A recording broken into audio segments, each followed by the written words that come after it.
Halo teman-teman, selamat datang di Value Stock.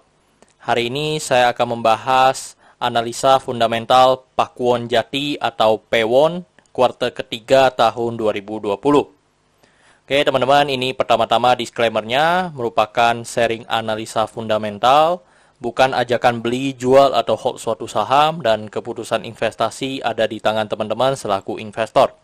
Yang ketiga, dari analisa fundamental ini bisa dijadikan referensi untuk analisa saham-saham yang teman-teman miliki.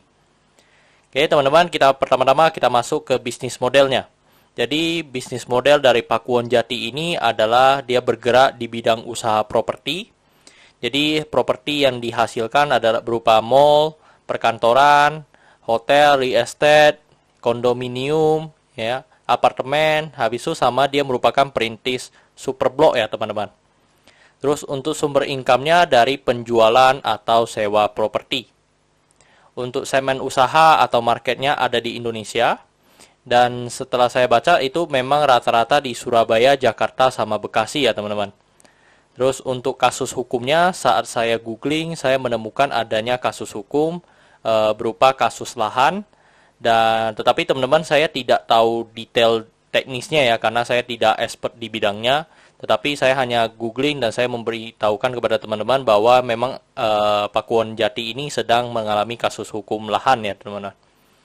Terus untuk kepemilikan sahamnya dimiliki oleh Pakuwon 68,68% dan sisanya dimiliki oleh masyarakat sebesar 31,32%. Oke teman-teman, pertama-tama kita masuk dari laporan keuangannya yaitu dari pendapatan atau revenue-nya. Jadi teman-teman bisa lihat dari 2014 sampai 2019 ini Pakuwon Jati selalu pendapatannya selalu meningkat ya, konsisten ya. Jadi dari 2014 sampai 2019 selalu mengalami penaikan, sedangkan di 2020 ini mengalami penurunan ya teman-teman. Dan penurunannya cukup signifikan ya teman-teman. Kalau kita bandingkan kuartal 2019 kuartal 3 dengan 2020 kuartal 3, kita bisa mendapatkan mengalami penurunan 42,3%. Dan teman-teman untuk Pakuwon Jati atau sektor properti ini ada hal-hal yang perlu saya sampaikan dan perlu diperhatikan. Untuk sektor ini kita perlu melihat namanya recurring income atau pendapatan yang recurring ya teman-teman. Pendapatan recurring itu apa? Pendapatan recurring itu adalah pendapatan yang bukan dari hasil jualan properti ya teman-teman. Tetapi bisa dikatakan dari sewa, biaya maintenance, biaya perawatan, yang hal-hal seperti itu yang didapatkan untuk Pakuwon Jati. Dan dari laporan keuangannya saya melihat bahwa Pakuwon Jati ini di 2019 recurring income-nya 51%. Berarti bisa dikatakan 49%-nya itu dari hasil jualan properti. Dan ini perlu teman-teman ketahui kenapa? Karena namanya di sektor properti itu mereka bukan jual kacang goreng ya teman-teman yang sangat mudah untuk dijual, sedangkan mereka menjual unit properti yang harganya juga sangat mahal. Jadi memang tidak mudah juga untuk bisa dikatakan menjual satu unit properti itu dengan mudah. Jadi dari Pakuwon Jati sendiri mereka memiliki namanya maintenance, namanya service charge, itu yang menjadi pendapatan tambahannya teman-teman. Dan kalau dimiliki oleh di tahun 2019 51% bisa dikatakan sangat bagus ya teman-teman. Apalagi di masa pandemi sekarang, di mana kalau misalnya penjualan properti lagi susah, maka recurring income lah yang berperan besar untuk sustain dari perusahaan ini ya teman-teman. Terus dari 2019 kuartal 3 itu sebesar 52% dan dari tahun 2020 kuartal ketiga recurring income-nya berkontribusi sebesar 57% ya teman-teman. Jadi kalau 57% berarti lebih dari 1,5 juta itu dikontribusikan oleh dari recurring income ya teman-teman. Oke, terus kita masuk ke net profit-nya.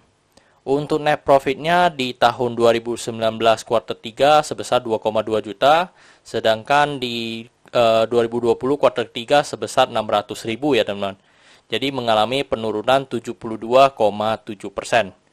Jika kinerjanya kuartal 3 ini sama dengan kuartal keempatnya, maka kalau kita setahunkan, maka kita mendapatkan kinerjanya menurun 70,3%. Seterusnya kita masuk ke dari segi asetnya, teman-teman. Dari segi asetnya dari 2014 sampai 2020 selalu konsisten mengalami kenaikan ya. Dan di 2019 dengan 2020 mengalami kenaikan 1,3%. Untuk dari segi hutangnya cukup beragam ya teman-teman ya. Ada naik, ada turun. Dan di 2019 dengan 2020 ini mengalami kenaikan 6,1%. Dari segi modalnya cukup konsisten ya teman-teman mengalami kenaikan. Dan kenaikan 2019 dengan 2020 sebesar 19,3%. Oke, teman-teman, dan di sini saya akan membahas tentang satu lagi hal-hal yang perlu kita perhatikan ketika di sektor properti. Ketika kita di sektor properti, kita harus melihat dari land banknya dan future development-nya. Yang dimana jadi sektor properti ini kan kalau mereka tidak ada lahan, maka mereka tidak ada lagi unit yang mereka bisa jual. Jadi kita perlu melihat dari sisi tanah yang mereka miliki atau aset tanah yang mereka miliki, dan apa sih yang lagi sedang dikembangkan oleh perusahaan tersebut. Jadi setelah saya membaca dari laporannya, mereka memiliki tanah di Bekasi Jakarta ya, sebesar 36.000 meter persegi atau 3,6 hektar ya teman-teman. Terus untuk jalan TB Simatupang, Jakarta Selatan sebesar 44.000 meter persegi. Habis itu di Damogot, Jakarta Barat sebesar 110.000 meter persegi. Habis itu mereka ada partner tanah, jadi ini ada partner punya. Itu dimiliki oleh Pakuwon 70% ya, dan dimiliki oleh pihak lain sebesar 30%. Itu sebesar 42.000 meter persegi. Habis itu di Pakuwon Mall Surabaya, itu mereka sedang membangun 3 kondominium dan untuk besarannya 104.000 meter persegi ya teman-teman. Terus mereka di Bekasi juga ada project, ada retail mall, ada 4 kondominium dan 2 hotel. Dan retail mall ini memiliki 43.000 meter persegi, kondominium sebesar hampir 120.000 ya meter persegi, habis itu dan 2 hotel sebesar 324 kamar. Oke teman-teman, ini merupakan summary laporan keuangan dari tahun 2014 sampai 2020 Pakuwon Jati ya teman-teman. Dan di sini saya akan banyak membahas tentang rasio keuangannya. Yang pertama adalah kita lihat dari net profit marginnya teman-teman. Net profit marginnya sebesar 20% ya teman-teman. Which is ini masih dikatakan cukup tinggi ya teman-teman dan sangat bagus. Tetapi kalau kita bandingkan dengan rata-ratanya, memang rata-ratanya di atas 30% ya teman-teman. Jadi untuk penurunannya mengalami penurunan 30% ya untuk dari net profit marginnya. Karena mengalami penurunan 10-an persen, maka untuk EPS-nya juga mengalami penurunan ya teman-teman. Dan penurunan ini menyebabkan pernya mengalami peningkatan cukup signifikan juga. Dan tetapi kalau kita lihat rata-rata pernya memang di antara 10 sampai dengan 17 ya teman-teman untuk Pakuwon Jati ini. Untuk book value-nya di angka 357.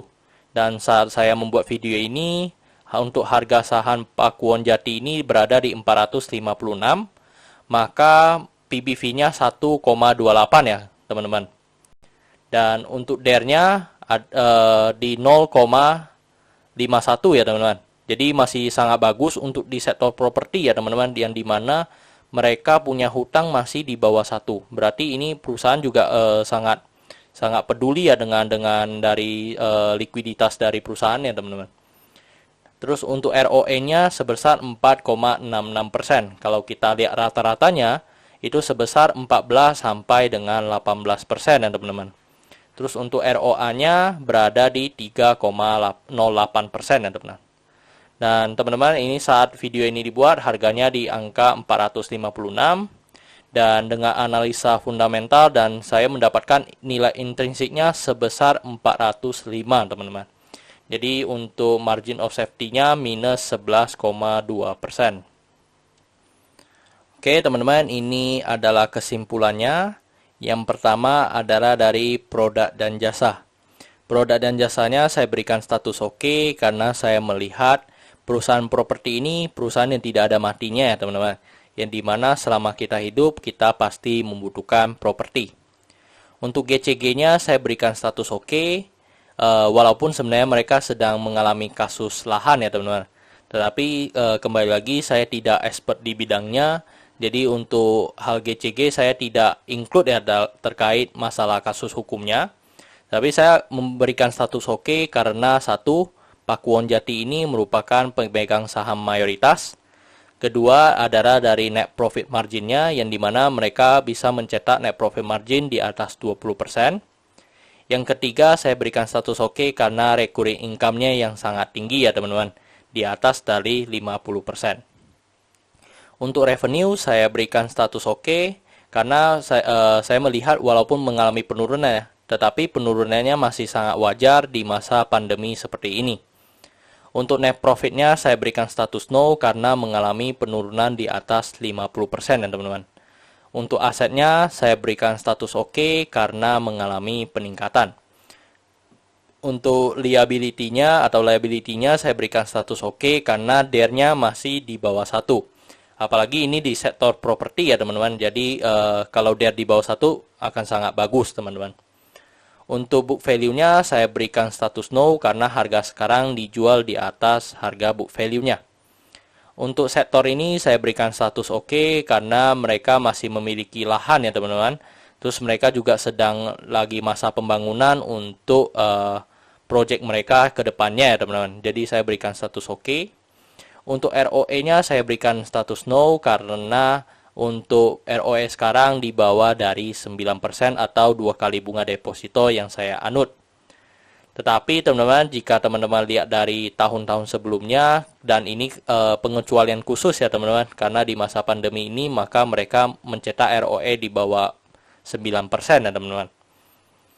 Jadi tetapi kalau dari laporan keuangan saya tetap memberikan status no. Untuk margin of safety-nya saya berikan status no karena negatif ya teman-teman. Untuk dividen saya berikan status oke karena saya melihat 5 tahun terakhir selalu rutin dalam membagikan dividennya. Kecuali di tahun 2019 ini kayaknya mereka tidak membagikan dividen. Oke teman-teman, ini kesimpulannya 7:11. Dan pertanyaannya adalah apakah saya akan membeli saham Paewon ini? Saya akan membeli saham Paewon ini teman-teman, tetapi tidak pada harga sekarang. Mungkin saya akan tunggu sampai harganya turun ya teman-teman. Dan saya melihat masa pandemi sekarang ini mungkin berlangsung cukup lama ya teman-teman. Jadi untuk sektor properti ini mungkin akan comeback atau mengalami pemulihan mungkin 2 tahun atau 3 tahun ke depannya. Jadi untuk sekarang saya akan pasti selalu rutin untuk mengecek harganya. Jika dia sudah mencapai nilai intrinsiknya, mungkin akan saya consider untuk melakukan investasi di saham ini. Oke teman-teman, saya rasa cukup untuk video kali ini. Jangan lupa untuk like dan subscribe. Jangan lupa juga untuk follow saya di Instagram saya di royken13. Dan jika teman-teman ada saham-saham yang ingin saya buatkan analisanya, silahkan tinggalkan di kolom komentar ya teman-teman untuk kode sahamnya. Oke, see you in the next video. Bye-bye.